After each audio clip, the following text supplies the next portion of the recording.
अजय पिछले 4-5 सालों से अपने शहर में होने वाली मैराथन में हिस्सा लेता था, लेकिन कभी भी उसने रेस पूरी नहीं की थी।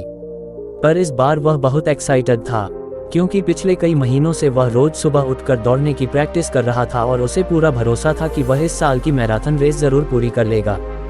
देखते देखते मैराथन का दिन भी आ गया और धायम की आवाज़ के साथ रेस शुरू हुई। बाकी धावकों की तरह अजय ने भी दौड़ना शुरू किया। वह जोश से भरा हुआ था और बड़े अच्छे ढंग से दौड़ रहा था।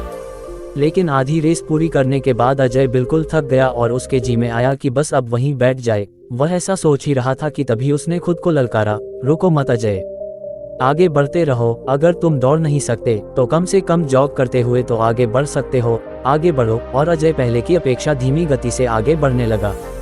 कुछ किलोमीटर इसी तरह दौड़ने के बाद अजय को लगा कि उसके पैर अब और आगे नहीं बढ़ सकते। वह लड़खड़ाने लगा। अजय के अंदर विचार आया, अब बस और नहीं बढ़ सकता। लेकिन एक बार फिर अजय ने खुद को समझाया, रुको मत अजय, अगर तुम जॉग नहीं कर सकते तो क्या, कम से कम तुम चल तो सकते हो, चलते रहो। अजय अब जॉग करने की बजाय धीरे धीरे लक्ष्य की ओर बढ़ने लगा।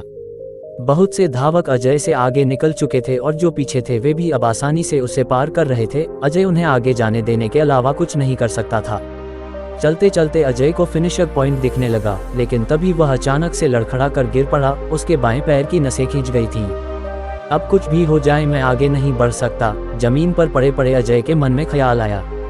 लेकिन अगले पल ही वो जोर से चीखा, नहीं, आज चाहे जो हो जाए मैं ये रेस पूरी करके रहूंगा, ये मेरी जिद है। माना मैं चल नहीं सकता, लेकिन लड़खड़ाते लड़खड़ाते ही सही इस रेस को पूरा जरूर करूंगा।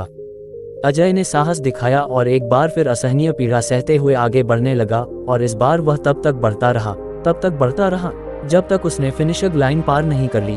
और लाइन पार करते ही वह जमीन पर लेट गया। उसके आंखों से आंसू बह रहे थे। अजय ने रेस पूरी कर ली थी। उसके चेहरे पर इतनी खुशी और मन में इतनी संतुष्टि कभी नहीं आई थी। आज अजय ने अपने चलते रहने की जिद के कारण न सिर्फ एक रेस पूरी की थी, बल्कि जिंदगी की बाकी रेसों के लिए भी खुद को तैयार कर लिया था। दोस्तों, चलते रहने की जिद हमें किसी भी मंजिल तक पहुंचा सकती है। बाधाओं के आने पर हार मत मानिए। ना चाहते हुए भी कई बार कंडीशंस ऐसी हो जाती हैं कि आप बहुत कुछ नहीं कर सकते। पर ऐसी कंडीशन को कुछ भी ना करने का एक्सक्यूज मत बनाए। घर में मेहमान हैं, आप 8 घंटे नहीं पढ़ सकते, कोई बात नहीं, 2 घंटे तो पढ़िए। बारिश हो रही है, आप 10 कस्टमर्स से नहीं मिल सकते, कम से कम 2 या 3 से तो मिलिए।